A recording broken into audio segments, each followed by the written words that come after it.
Hello, everybody. Welcome to another episode of the Thriving Adoptees podcast. Today, I'm delighted to be joined by Diego Vitelli. Looking forward to our conversation, Diego. Same here. Thanks for having me. Yeah. So, the $1 trillion question: what does healing mean to you, Diego? Healing. It's an interesting kind of concept as I've been thinking about it.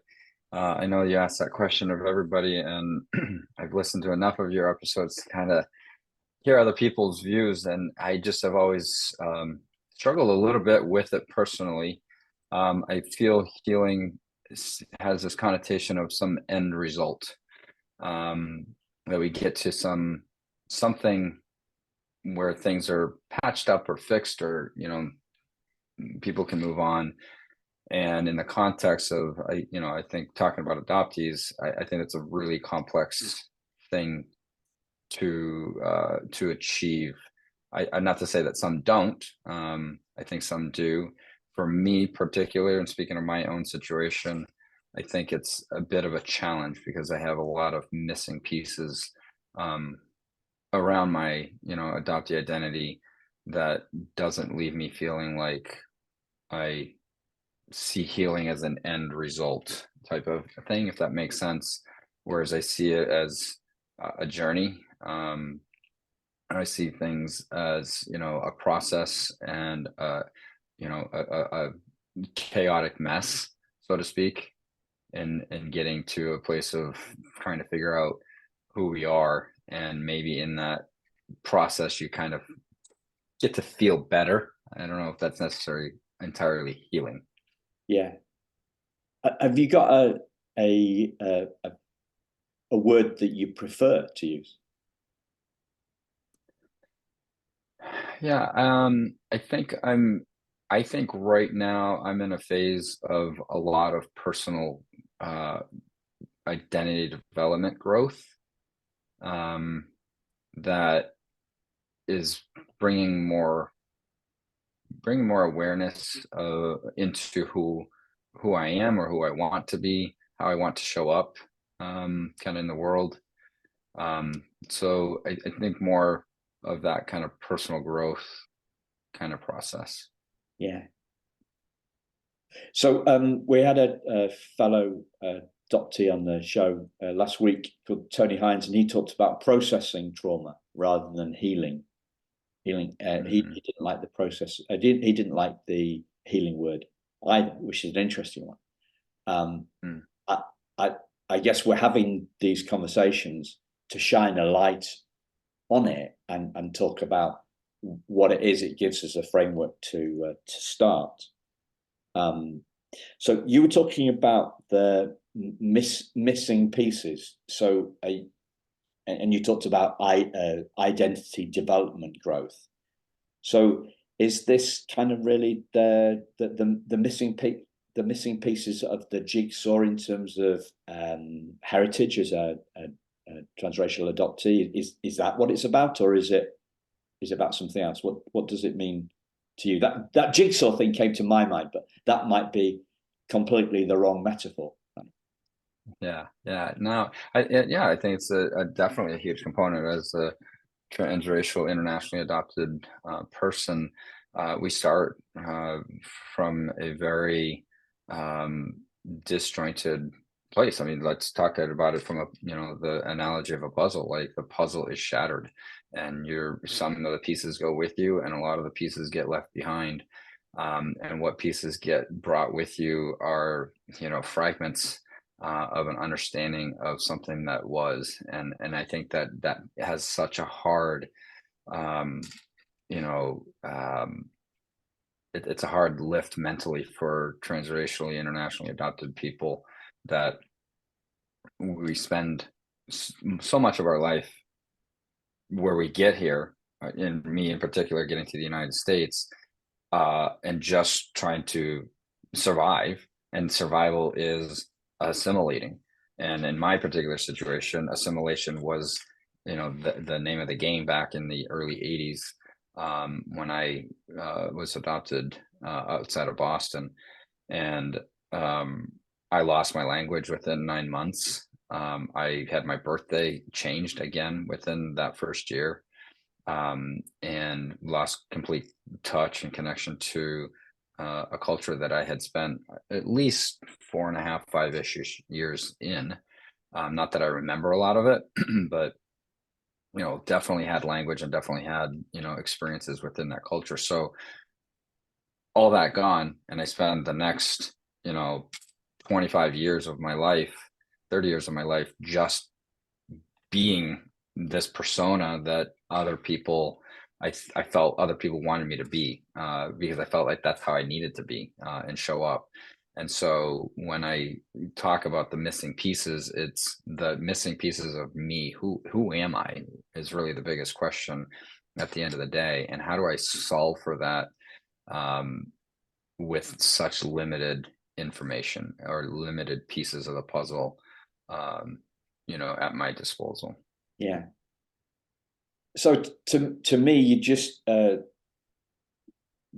first kind of thing popped into my head is that you're talking here about both on a kind of like a thought basis, like questions, having questions, not having questions without answers. So part of this is quite rational, but then it's all very emotional as well. It's not thinking that you're not whole and feeling that you're not whole as well. It's both of those things. Absolutely. Yeah, 100%. Yeah, I think you can't, you can't be one without the other. I think there's a lot of times, especially for myself, and I think for other adoptees, as they go through life, that they push the emotional stuff aside, and stay in the cognitive and are only focused on this. Okay, I know I come from this country. I know I don't have this information. I know I don't know my biology. It is what it is. And okay, I can't do anything about it. So let's just move forward and make kind of the best life we have, because we've had this indoctrination into us that you're here for basically a better life, whatever that means. But that's what, the message is in adoption. So you show up, trying to do and be this better life that everybody expects you to be. And a lot of us end up struggling through certain points in our life, and a lot of age developmentally, God, I can't get my words out of my mouth, but at certain points of age development, like in early teens, there's a huge period of time there where most teens all have that kind of experience of like figuring out and realizing who they are as they go through puberty and start to see characteristics of themselves that are no longer the baby child kind of vision that they've had, and they become more of this moving into adulthood. And while biologically connected people have that experience, we have that experience as well, but we also have this added layer of like, all of a sudden now we're realizing like, oh, who do I look like really? Because I don't look like this father or this mother or this other sibling that's biological to them. I am right now on an island by myself, and I don't know who that is. And you start to have a lot of questions, and maybe exploring that in the back of your mind, and then maybe that's the first time you start to tap into some of those emotions, and it becomes a little bit painful to kind of do that. So then we push them away. I certainly did that. At that age, I went to my mother and asked her if I could search. Basically, I was asking her permission, or I think I told her, I said, I want to search for my birth mother or whatever. And she was like, why would you want to do that? And that was a quick message to me that wasn't an okay subject to talk about. So I shoved those emotions away. I did it again when I was, in college, got the same response, did it again shortly around the time my son was born, and got a similar response. And I just had that all the time. So it's always forced me to push away my emotions. And it wasn't until I was 35 that I finally said, no, I'm not doing that anymore. I'm going to lean into it. And that's been, I'm 48-ish now. And, I say 48-ish, not to be facetious or any of that kind of stuff. It's literally because I don't know what my actual birth date is. So it strikes me that you've not, you've got the old puzzles being thrown out of the window, right? So you've had 4.5, 5 years of figuring out who you are in Colombia. That's been thrown out of the window. So you've got not only figuring out the new puzzle, but putting the old puzzle and the new puzzle side by side. So that's kind of like even more confusing than it would be if you'd been transracially and internationally adopted as a baby, or as a couple of months old.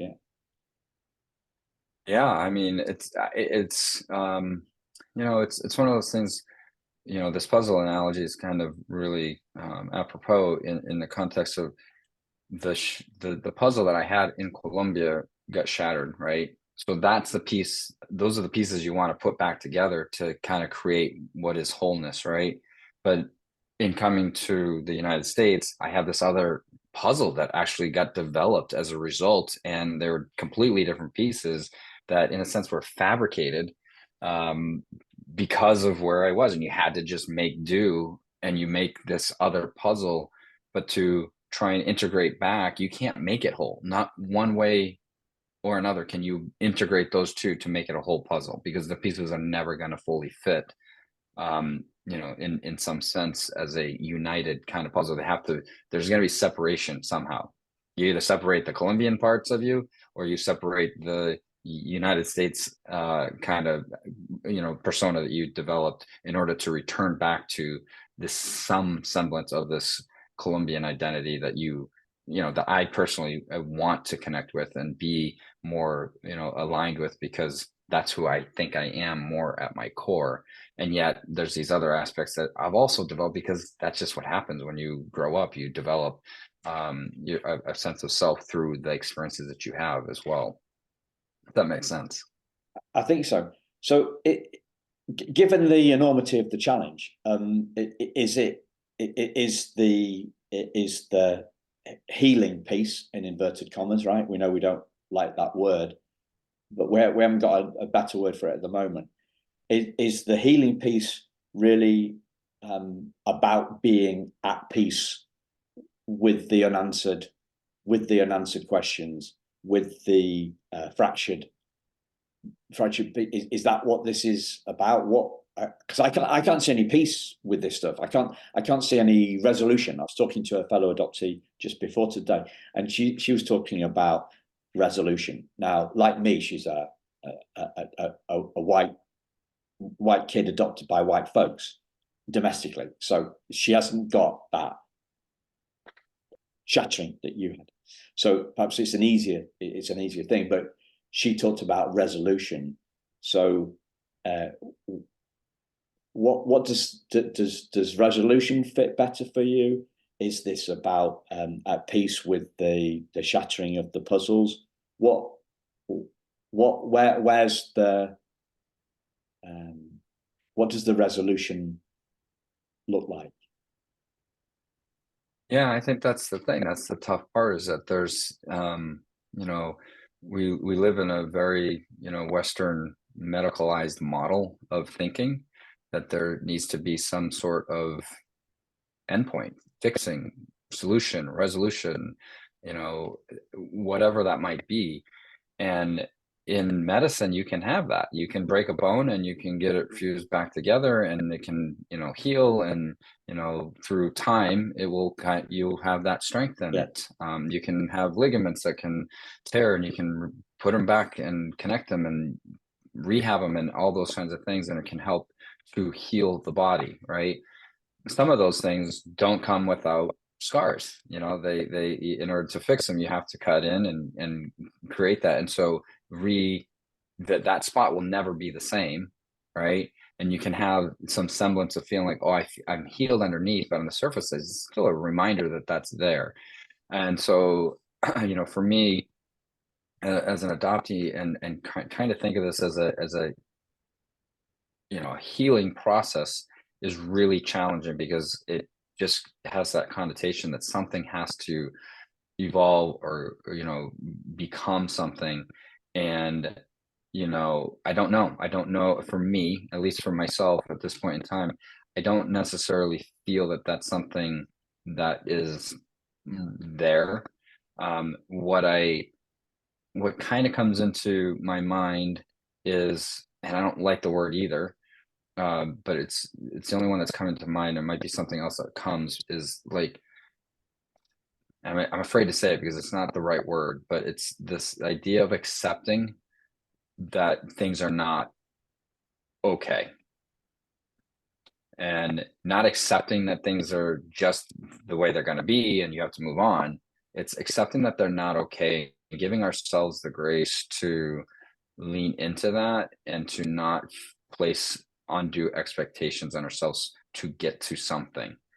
And that for myself, I'm learning to accept that this situation that I'm in and have been in is not an ideal situation, never has been an ideal situation. I tried to make it some sort of an ideal situation.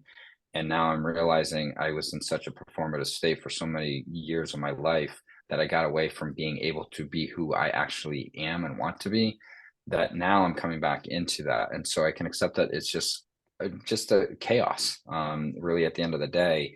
And I'm trying to more so grow into my own authenticity as best as I can know it, without having that influence of my own biology, that I'm relying on deep rooted biology connection through that, wondering who do I represent in my family that's kind of like me, out there, and I'm just channeling a lot of their energy because I'm finally tapping back into that somehow. um, and accepting that it's not a perfect situation, and that there may not be full healing at the end of the day, and that it's okay, and to give ourselves a lot of compassion. That's what I think about through this process, is giving ourselves a lot of compassion, giving ourselves a lot of validation for the challenges that we have faced, and the enormity of doing something that no other human has ever had to do, that's not adopted, right?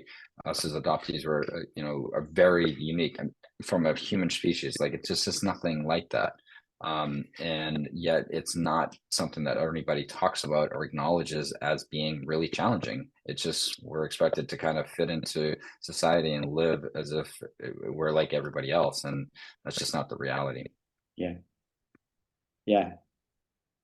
So it's clearly that the resolution thing is the wrong idiom. It's acceptance and peace and compassion.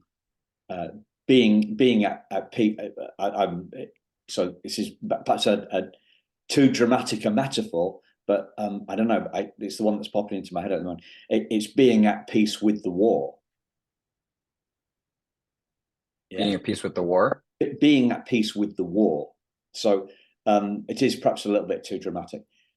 So one of the most important mentor I've had over the last 17 years, and the most long-standing one, talks about if we're okay with not feeling okay, we're always okay. If we're okay with not feeling okay, we're always okay. Yeah, I think that's a part of my brain that has a hard time conceptualizing those types of phrases. Yes. To make sense of them. I mean, and I can't do this, and like, I'm the type of person, I'll take that, and then like 3 hours from now or 2 days from now, I'm like, oh, I think that might be the, the situation. Yeah. So it's a bit like a boxing. A boxing analogy is coming in for me, right? So it's like throwing the towel in, right? So we've been looking for the resolution. We've been looking for the resolution, and then we throw the towel in because we're giving up the fight for. We're giving up the fight to win, the need to win, if we're defining resolution and winning as the same, one and the same thing, similar kinds of metaphor.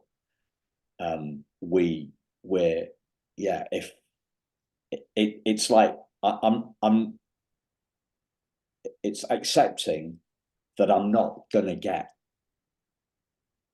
what in the ideal world I would want.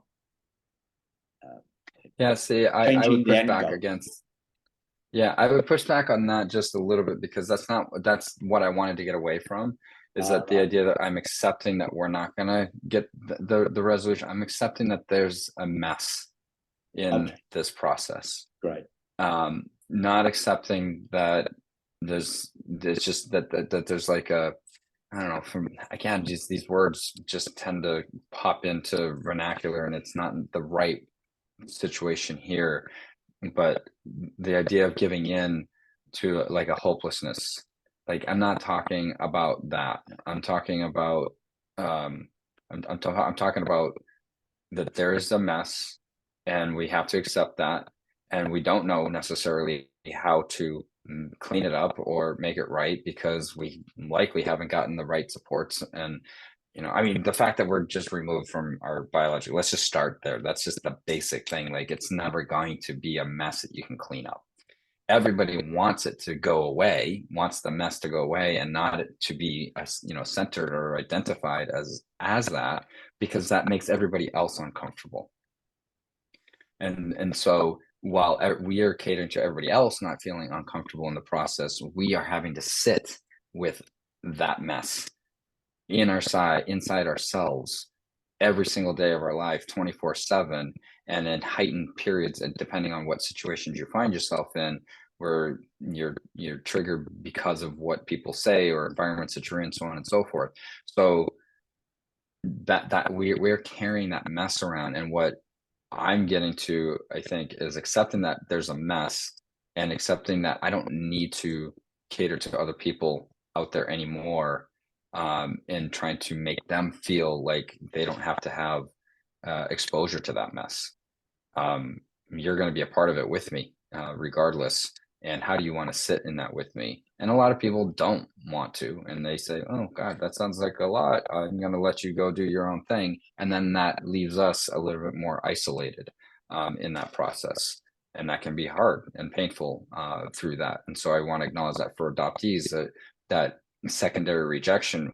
We talk about it oftentimes in search and contact situations, but this is also happening constantly, where we're getting that secondary rejection experience just in relationships with people, connections with people, within families, within schools, within work, in community, where we are just continually invalidated, because other people don't want to sit in the mess that we are carrying around. Yeah. Well, we've become kind of emotophobic as a society, haven't we? Whether it's UK or the US, we've become we don't like the dark stuff. Hmm. We don't like the dark Yeah. stuff. We want to pretend everything is shiny, and what do we sweep the dust under the carpet. Hmm. Yeah. Yeah. I think that's a lot of the work that I try and focus on with adoptees, and in my practice, and working with them to help them understand, like, this is the opportunity to do that with in a safe container, and to not have to feel performative to somebody else. And very rarely do adoptees ever get that, unless they get into good therapy. And I hope to provide that for people as an avenue to finally relax and sit in as much of their authenticity as they possibly can. I was just having a conversation previous to you with another adoptee myself, and she asked me the question, about, like, how much of yourself do you know? Like, when you think about who you are and how much of your authenticity, so to speak, how much of that do you know as you? And I had to sit there. It kind of blew me away, that the question first, but then I sat there for a good, like, 10 or 15 seconds, and I came back with the answer of 5%. And it shocked me in my own internal system of what I was feeling around that, and I had a lot of just emotional feels about that.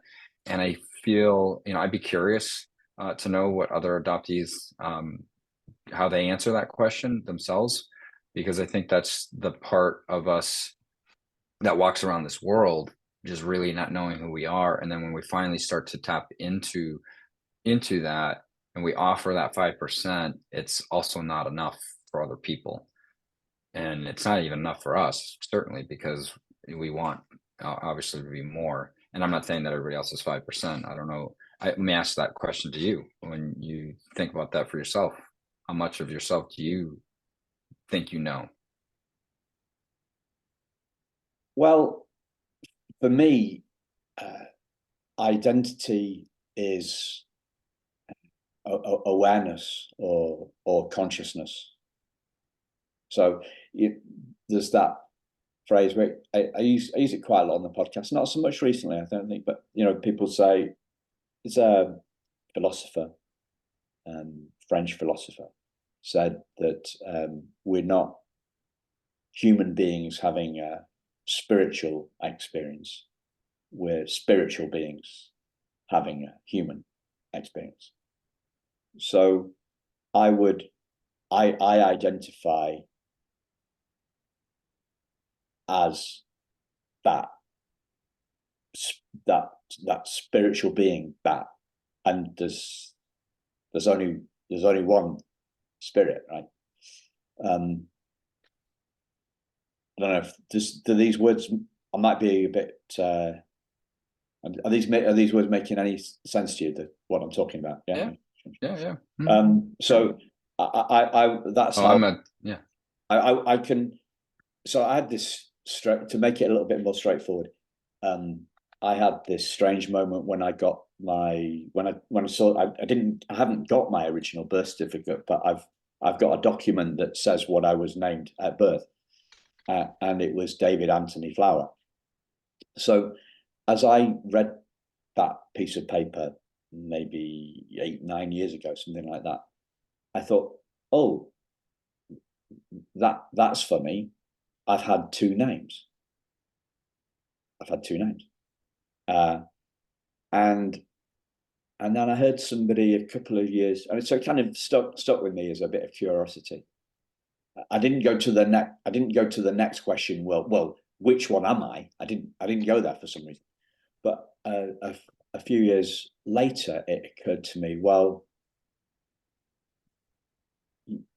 we think that we are our. I've had two names, right?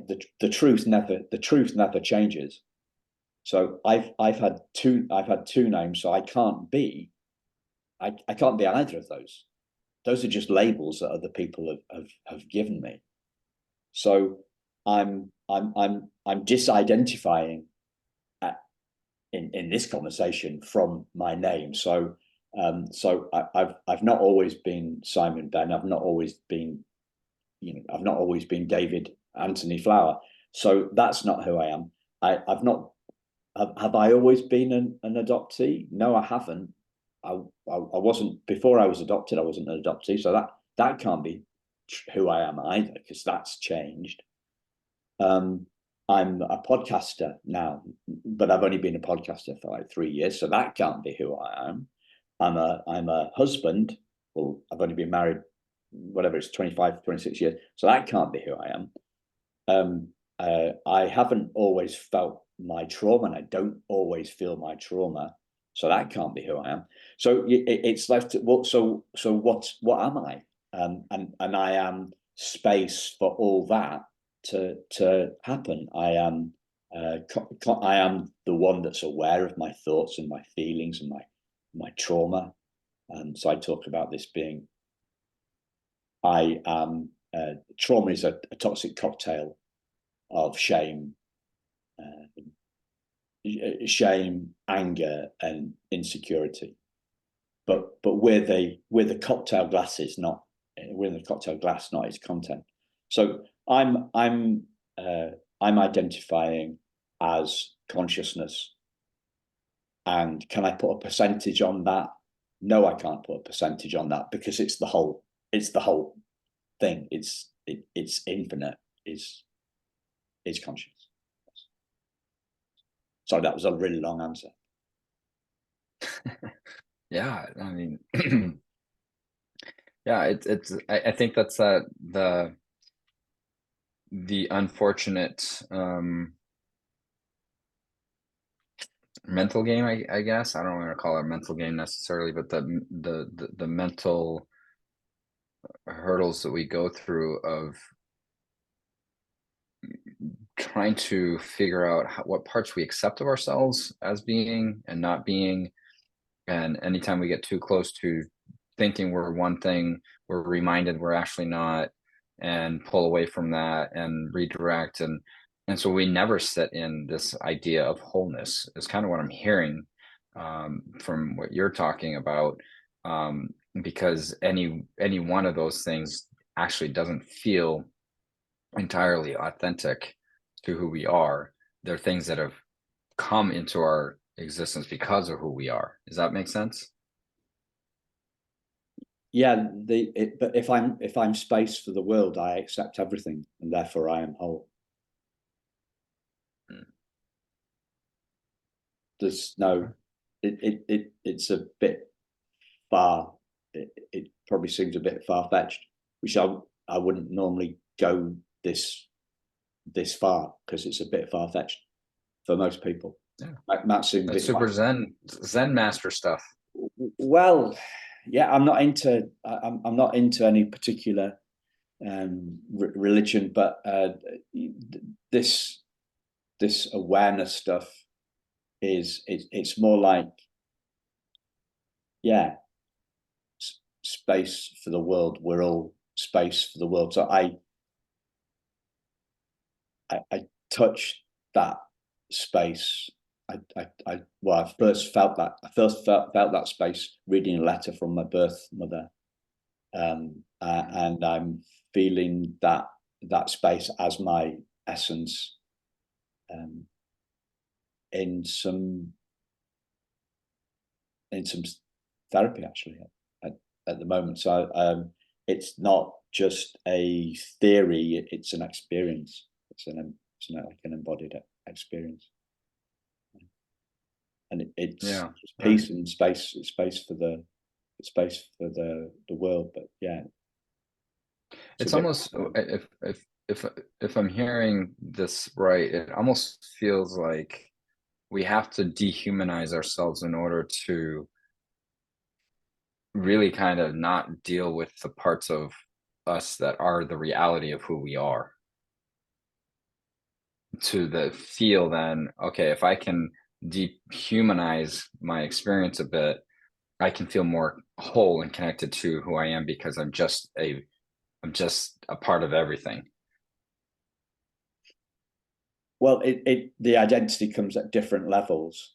So on one level, I am consciousness, and on another level, I'm Simon Ben, and on another level, I'm the guy that gets cheesed off when somebody else smashes into his wing mirror and it costs 600 quid to fix it.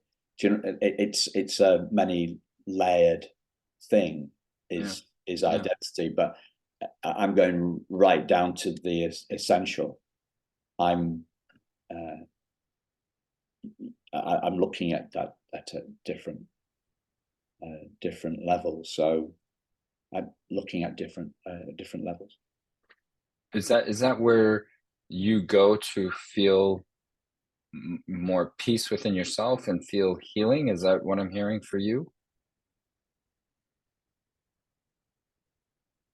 This is the I don't go there. I am it.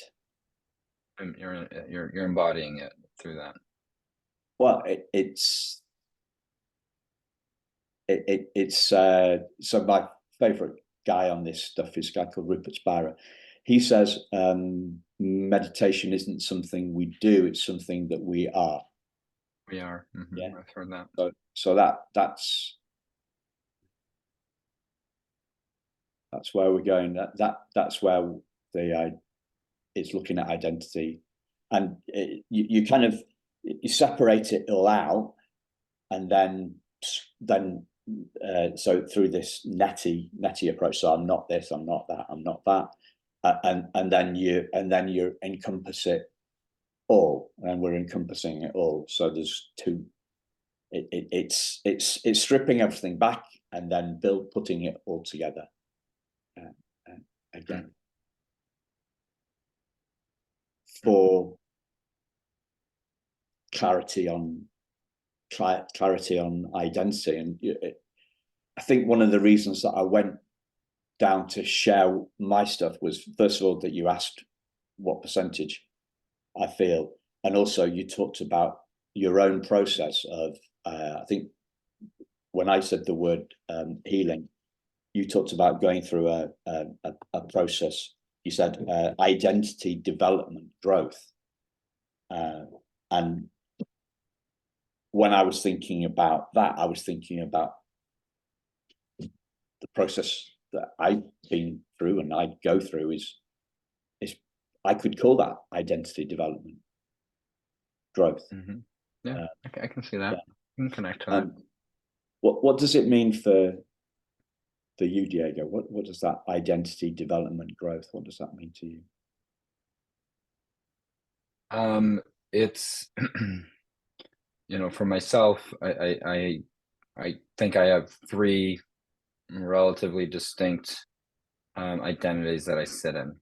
And I sit in being an adoptee, and what does that mean from adoptee identity development process, coming into adoptee consciousness, and what that journey has been like through that. My other one is my bisexuality, and being a bisexual male, and how that identity impacts me, and how do I present that and come into that in a more authentic and natural way versus what I was conditioned by in societal messaging around that, and unpacking that. And then there's the cultural context of being, for myself, a Latino individual, and that Latino identity, and how do I connect to that, because I grew up disconnected from it, had it deconstructed for me, and now I'm having to reconstruct it, and not knowing how to do it because I'm not Latino. I'm Latino by looks. I'm Latino by my first name. As soon as I say my last name, people are like, "What? That doesn't make sense." Vitelli is Italian. So there's a lot in that identity that I'm having to try and rebuild, and started trying to rebuild that at 35 years old, and still trying to figure out my way into that. Language being one of the biggest ones of them. And I can speak enough Spanish to be dangerous enough to get myself, maybe dangerous is the right word, but I can speak enough Spanish to make sure I'm not in danger in a Spanish speaking country, but I don't have the linguistic skills to do that on a conversational level. And that's hard. And language is such a part of culture, right? So how do I fit in as a Latino that doesn't know how to speak his native tongue, is a challenge. So all those three identities are the things that I grapple with, and I've been actually on the journey with all three of them, very much hand in hand, largely concentrated since I was 35. Of course, we come in and out of them, talk about them at different places and spaces, but that's what it's been like for me. So I see them very similar in the process, and I'm experiencing, maybe we use now the adoptee consciousness model of how we come into certain aspects and connections to our adoptee identity at different times and touch points, and how we may revisit back to other touch points at different times.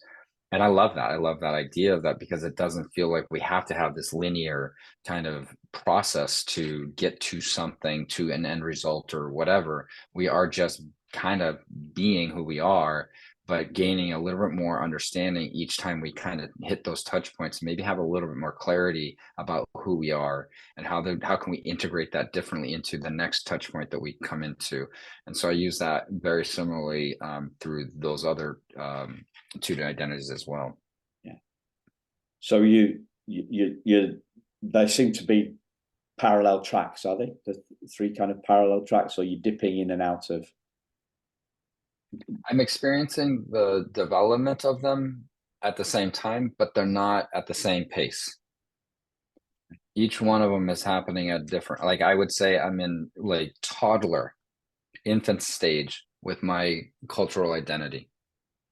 I feel with my adoptee identity, I'm at, much more of a mature, so to speak, age and understanding of it. And with my sexual orientation, I feel like I'm, maybe more at that, early 20s kind of process and trying to, understand it. And I've got, more, growing to do. If we're going to put ages kind of to it, there are different stages and, Yeah. Along the process. So do I mean, you used the word integration. You one of the words that you use, you integration, and you also said reconstruction. So are there particular moments that when that integration you feel has been accelerated, or you're being more conscious of, or have there been certain moments where you talked about going round again? Are there certain moments that come to mind where you can appreciate some integration or reconstruction happening? Is it as clear as that, or is it more? No. No, I'm trying to be a bit left brain on it. I think that there's been so many times early on, especially in my adoptee identity development, that I thought like, oh my God, I feel so whole. I'm connected to this huge Colombian adoptee group, and I'm getting so much awareness and connection, and it was filling me up in such an amazing way that you would think like, oh my God, you've totally integrated and you're reconstructed who you are. And yet so much of that has gone away in my process, maybe largely because of how I chose to go into the counseling profession and become a therapist. And there's more of a disconnect that comes from that process of not being overly present in these communal spaces, to kind of leave that space for other people, potential clients, things of that sort, that you just don't you don't sit in that. And so there's a different experience. Now I'm experiencing something much different as an adoptee. And what I think I'm experiencing now that is most resonant is in the reconstruction process. What's actually happening is I'm completely deconstructing everything I've ever felt and known about any one of those identities. So it's a deconstructing process, kind of what you were talking about, maybe in some senses, of undoing and unpacking all the nonsense that in the messaging, the conditioning, the societal influences of what shaped how I thought I should be thinking, how I thought I should be acting, how I thought I should be presenting, what it meant to be, like all those things. I'm just completely at a space in my life where I am completely deconstructing all of that and starting to recognize the injustice that has come from, in particular, the colonization of humans. And that deconstructing of colonization, and really sitting in that to get to the place where I think not only as we as adoptees, but we as humans, in particular, a lot of the people of color of the world out there that have been colonized, the influence of that and how that has allowed so many other populations to also be disconnected from who they are. So I said earlier, like we as adoptees are unique in that experience of having that. But if we really start to really deconstruct the whole thing and decolonize the whole situation, we realize that there's a huge swath of the world, humans, that actually could probably relate in some sense to our situation if they gave themselves the ability to do that. But because of colonization, they've been told to not access that and to move forward with this idea that this is who you are. We're going to tell you who you are because of this or that. And so you just embody it and you become that and you accept it and it's integrated into you. And you have this identity that's, I'm an Irish person, I'm a US American person, or I'm a Latino, or whatever that might be. But you and your whole entire ancestry is built on this idea that you have become something that somebody else wants you to become. And how do you get to the place of deconstructing that so that you actually figure out, who am I really? Okay, so it's a stripping back of everything, to then reconstruct in a way that's authentic and it's chosen and it's conscious and it's intentional and it's deliberate.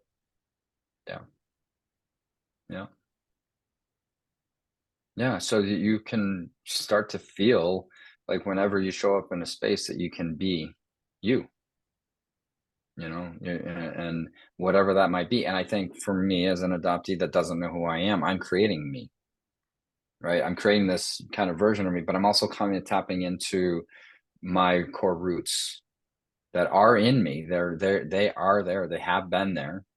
And I'm just needing to tap back into them. I have to deconstruct the other shit that has been on the surface of me, blocking away this part of me.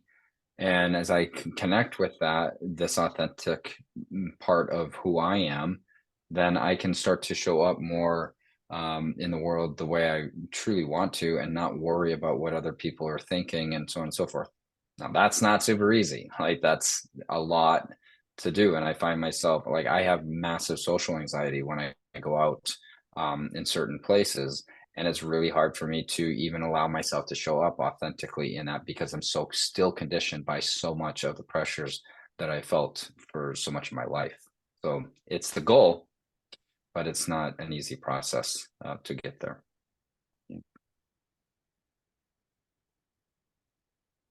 Feels like a good place to bring it in, Diego. Yeah. All right. And sorry, unless of course there's something that you'd like to add. No, I'm here for you, and I appreciate the opportunity to share and get a little bit deeper on something that's complex. The whole idea of, I know that that your podcast is so focused on the healing, and I've sat in this for a long time. I think you reached out to me like last maybe September, and I sat on it, and I was like, I don't know if I'm ready to do that. Like, it took a while before I could, come into, more of that fold of doing that. And that's just a lot of my own personal growth that's continued to happen, and a lot of it's more accelerated recently. I feel that it's good that we can. The whole point of the podcast is different perspectives, right? So I actually enjoy the fact, you're the second person within a week to challenge the healing thing, and I think that's really great. I have found the parts of this conversation tricky, right? Especially when I get into talking about my own stuff, which I'm, like it's a bit far out even for me sometimes, right? But I think it's really good that we can have a different perspective, because what we're looking to do is to open it up. So I'm working at the moment on this healing framework, and I was thinking this morning, framework, is that a good word? And the other word that came to my head was roadmap. And I thought, no, it can't be a roadmap, because every journey is different. So it's a framework. It's just a different. It's a way of broadening it out. If we, there's I think I'm just using healing as I'm using it as shorthand, really. It's a way of opening the conversation up. But we're focusing on, I guess, moving forward. We're focusing on development, and what you brought to the table very clearly in the last. So I finally got to, maybe I'd asked the right question towards the end, right? Or maybe it just took us that long. Is you talked about deconstructing it for yourself. So at the start of the conversation, you were talking about the fact that this was taken away from you, and now you're stripping the demolition work, or the deconstruction work, is being done by you, and that's obviously a whole lot more empowered than having the the scaffolding. The scaffolding of 4.5 years being ripped out from under you must have been really freaking. Do you know what I mean? And I didn't acknowledge that earlier on in the conversation. But inside, I was thinking, "Geez, did Diego tell me that last time? Have I forgotten it? Or like it?"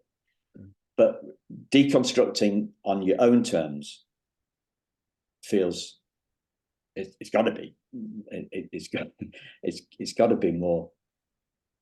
I don't know. It's authentic. It's you doing you, isn't it? Yeah. I think it's just it's taking the power back for yourself, instead of having handed it over to somebody else, or to society, and having society tell you who you were supposed to be. And I want to be kind of conscious of it too. If I can just add this part, is that even though who I was in Colombia for my first, 4.5, maybe 5 years of being there, that was also conditioned, and that was also imparted by colonization in that area. And so who I would have become had I stayed in Colombia would also have been conditioned by all these other factors. And the fact that I may not have been separated from my biology may have allowed me to feel more integrated into that identity, and in a sense more oblivious of all the things that actually are there. But because I didn't have the separation trauma wound that I'm now conscious of and feel every day of my life, it's a different thing. But in Colombia, I may have also been conditioned by that, and likely would have. Like, we know that's the case. And that if there's anything that comes out of this, I don't, what you want to call it, crazy experience of being forcibly migrated to another country, is that I have a much deeper awareness of maybe some of the realities of the world and how people are impacted, because I sit in that and I focus on that, and I look into how those things work. I look in how relationships work. As a relationship therapist, I constantly am doing that. I'm constantly doing that within my own relationship that has had its own challenges, ups and downs, for 14 years, and in a real pivotal space right now of really trying to figure out, how do I show up more authentically in that relationship so that I can stop hurting the person that actually is trying to love me and give me security, but I can't accept it because I don't have enough security within myself. So it's, that deconstructing process is what I feel is the most helpful, has been the most helpful for me, to start feeling like, okay, now I can start to understand, maybe start to understand who I am. And that's why I landed at that 5%, because I'm really, still in that early journey of getting there. Yeah. Right. Thanks, Diego. You've been a star. Yeah. Appreciate the time. Thanks, Simon. Thanks, listeners. We'll speak to you again very soon. Take care.